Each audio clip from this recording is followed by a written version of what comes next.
Bom dia, pessoal. Hoje, dia 2 de julho de 2024, uma terça-feira deliciosa, um sol maravilhoso. Espero que estejam todos bem. Pessoal, hoje nós vamos falar. Vocês podem até linkar isso aí também na vida financeira, mas na vida profissional, na vida pessoal, na vida espiritual. Essa palavra aqui, ela vai servir para nós em todas as áreas de nossas vidas. Bom, gente, vocês sabem que eu faço esses vídeos aqui.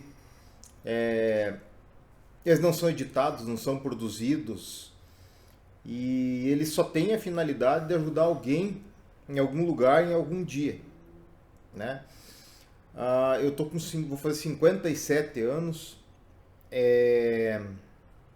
Eu vou fazer 27 de conversão e 30 de advogado, e eu sou teólogo formado.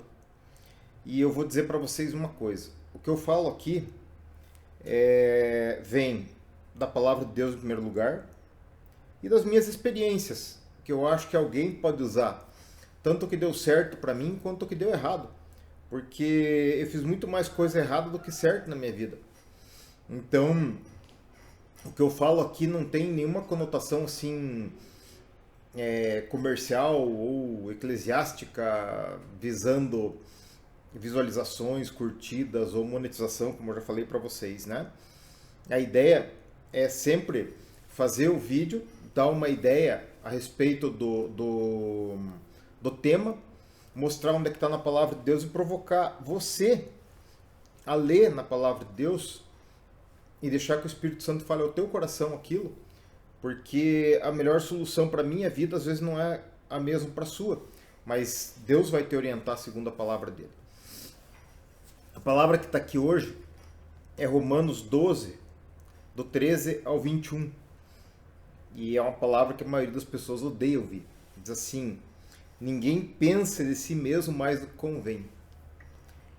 E ela linka lá com o provérbio 16, né? No capítulo 18, que diz assim que o orgulho precede a queda. Gente, eu vi cada coisa na igreja. Eu tinha numa determinada igreja que eu frequentei uns líderes ali, e eram gente muito simples, muito necessitado. E a gente ajudava esse povo, né? Eu sempre tive condições, graças a Deus, a gente ajudava financeiramente, ajudava dando um certo prestígio, um gás para eles. E quando esse povo se via em condição de liderança, eles começavam a mandar nos outros e se achavam autoridades. Eu achava aquilo assim espetacular. Eu falava, meu Deus, da onde que vem isso no coração dessas pessoas, né? Uma vez tinha um pastor amigo meu e eu consegui que ele fosse na Câmara lá, ganhou um título de cidadão honorário. E, cara, daí em vez de se achar honrado que o cara se achou. Uma outra vez foram homenagear também a nossa igreja lá, muito por um amigo meu que era presidente da Câmara. O sujeito chegou lá e começou a dizer que a igreja era como um grão de mostarda, que cresceu, virou uma grande árvore. Um outro pastor falava que sem a igreja a cidade não era a mesma, pelo amor de Deus. Aí os caras começaram a querer se expandir muito, sei que o negócio implodiu, né? Aí eu não tenho nada a ver com isso, porque eu sou um cara que eu não gosto de me levantar contra os outros. Então quando a coisa não está certa e eu vejo que não está, eu saio e deixo que toque. Por causa do conselho de Gamaliel, lá em Atos, né? Quando o pessoal começou a perseguir os primeiros cristãos lá, ele chegou, Gamaliel, e falou assim: gente, lembro do Teudas lá em tal lugar, que um povo seguia ele, logo morreu, sumiu e não aconteceu mais nada. Lembro um tal de Judas, não sei da onde, que também dizia ser alguma coisa, logo sumiu. Então não vamos mexer com esse povo, porque se não for de Deus, a obra já vai se lascar, vai dar confusão. E se for de Deus, não é bom que a gente seja encontrado lutando contra a obra de Deus, né? Então não é bom a gente estar se levantando contra as pessoas assim nessa área, porque a gente não sabe bem certo se é obra de Deus ou não. Bom, por que eu estou falando isso? Então, Tem um ex-pastor que agora é deputado, ele se alega pastor ainda, mas esse pastor, eu gostava até de ouvir alguma ministração ou outra dele. Que a semana foi lá e falou que, basicamente ele falou que os crentes não podem expor as coisas erradas da igreja. Tem que tratar ali. Eu falei, meu Deus do céu, mas então... Aí o cara vai e toma uísque para ministrar, assedia uma irmã lá na ministração e tal, e aí não quer conta para ninguém. Gasta dinheiro público lá em tudo que quer e não quer conta para ninguém. Aí o outro sujeito lá, o pastor, sai com a irmã do presbítero lá e não, isso não pode contar para ninguém, isso tem que ser tratado internamente, viu? E aí o Espírito Santo, onde é que tá? E aí as pessoas que estão falando nas nossas vidas e ministrando a palavra de Deus, onde é que estão? E isso decorre das pessoas pensarem de si mesmo mais do que convém. As pessoas se acham mais importantes que a própria palavra de Deus. E acham que podem fazer tudo. Mas se enganam, porque Jesus falou assim, ai daqueles pelos quais vierem esses escândalos, né? Melhor seria para eles amarrarem uma pedra no pé e se lançarem ao mar. Porque se tratar da vida dos outros é um negócio muito sério. A vida dos outros é muito preciosa. Quando você consegue ajudar alguém, falar uma palavra boa na vida de alguém, direcionar aquela pessoa para uma coisa que dá certo, isso traz satisfação. Sabe? E Deus não deve nada para nós. Se nós fazemos o que é bom para as pessoas, nós somos servos inúteis. Nós não estamos fazendo nada além da nossa obrigação. Porque nós recebemos muito. Veja, se você está ouvindo esse videozinho agora e acreditando na palavra de Deus, você já é um privilegiado. Quanta pessoa que nem sabe se localizar numa Bíblia, nem sabe ouvir a voz de Deus, não tem a menor noção, está perdido no mundo aí, sujeito aos ventos aí do mundo, né, a vários ídolos. E os coitados crentes que são simples e vão pelo que o pastor diz e não são capazes de ler na Bíblia lá e conferir aquilo, né? Lembra dos bereanos que conferiam tudo nas escrituras para ver se era isso mesmo? Eles foram elogiados. E a gente tem que fazer isso, porque eu já ouvi cada besteira na igreja no meu tempo de crente. O pastor dizia uma asneira lá, depois ele via que estava errado, ele nunca voltava no púlpito para dizer que o dia ele falou uma asneira. Ele seguia a vida falando outra coisa diferente, daí e não voltava para fazer de conta que não tinha acontecido nada, né?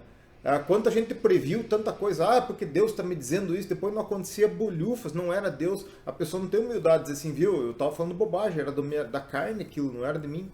E eles estão lá, eles continuam pregando, eles continuam falando, eles continuam cantando e querem esconder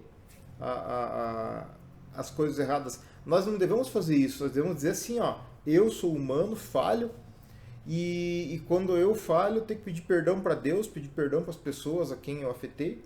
E, gente, se eu cometer algum crime, eu tenho que responder pelo crime. Não é assim? A gente é falho, a gente tem que se cuidar a cada dia. Como eu disse para vocês, eu sou um amigo das câmeras. Eu amo as câmeras, assim, eu gosto que me vejam chegando no escritório, eu gosto que me vejam saindo de casa, gosto que me vejam quando eu passei pela rua em algum lugar. Porque eu quero que todo mundo saiba onde é que eu tô. Não tenho nada para esconder, assim, que nem eu gosto de estar logado aqui no Projude, no banco, tudo aqui, que achem meu computador, meu IP e saibam o que eu estou vendo, o que eu estou assistindo aqui. Porque Deus sabe tudo isso. E eu, se eu não escondo nada de Deus, por que eu vou esconder das pessoas? Não é verdade? Então, quando a pessoa começa a achar de si mesmo mais do que convém, começa a se sentir o último gás da coca, aquilo precede a ruína dele. Né? E a gente está vendo no meio evangélico agora a coisa ruim.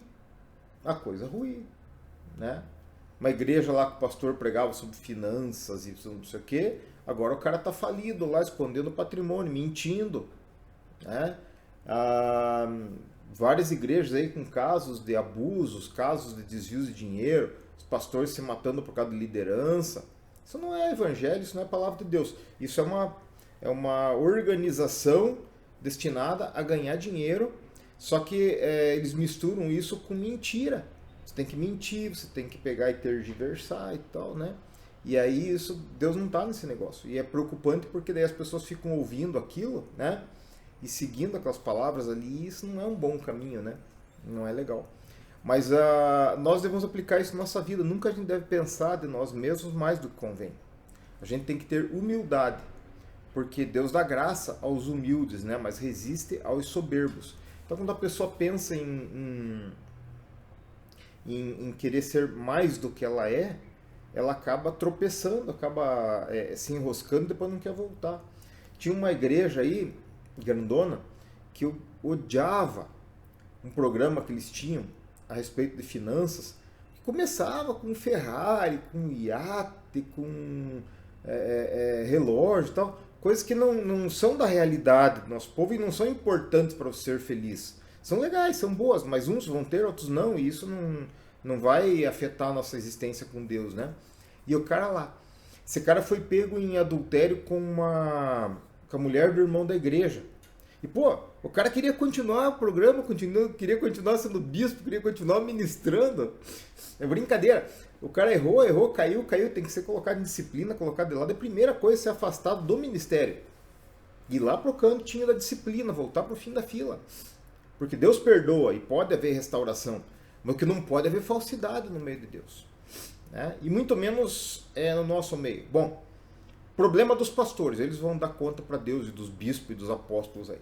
Nós temos um compromisso conosco mesmo, com Deus e com as nossas famílias. Então, isso aqui a gente tem que aplicar nas nossas finanças, nas nossas casas, na nossa família. Nossos filhos têm que saber que nós somos falhos, que nós vamos errar, que nós não somos os santos, porque antigamente os pais se faziam assim, né? Dizia assim, o filho lá conhece o pai pelo olhar do pai. E o pai era um vagabundo, né? O cara fazia tudo que é coisa errada, mas em casa se fazia para os filhos assim e tal, autoridade, né? Não, nossos filhos têm que nos respeitar por amor, por temor reverencial, não por violência ou por ameaça ou por achar de nós uma coisa que nós não somos, porque o dia que eles descobrirem quem nós somos de verdade, eles vão ficar revoltados, vão se desviar, vão para outro canto, né? Então nossos filhos, as nossas esposas, eles têm que saber quem que nós somos, né? Tem que saber que nós somos falhos e que nós nos esforçamos para fazer a vontade de Deus, para fazer as coisas certas, para sustentá-los, para deixar uma herança legal, um bom nome, né? Mas não que nós sejamos perfeitos, eles têm que saber disso. Nós temos que saber disso, porque Deus sabe disso. E quando ele vê que a gente está se humilhando perante a potente mão dele, aí sim ele nos exalta. Lembra, Jesus falou assim, vá lá e sente no fim da fila. Se você for merecedor de alguma honra, o pessoal vai te chamar, ei, você, vem aqui, venha sentar aqui na frente. Mas não seja o que pensa muito de si mesmo e que vai sentar na frente e daí o pessoal te manda sentar lá atrás. A humildade é uma coisa muito fantástica na nossa vida. Ela precede a exaltação, assim como o orgulho precede a queda. Observe o que está acontecendo por aí no mundo e aplique o certo na tua vida e na tua casa. É por aí. Você vai ser muito abençoado.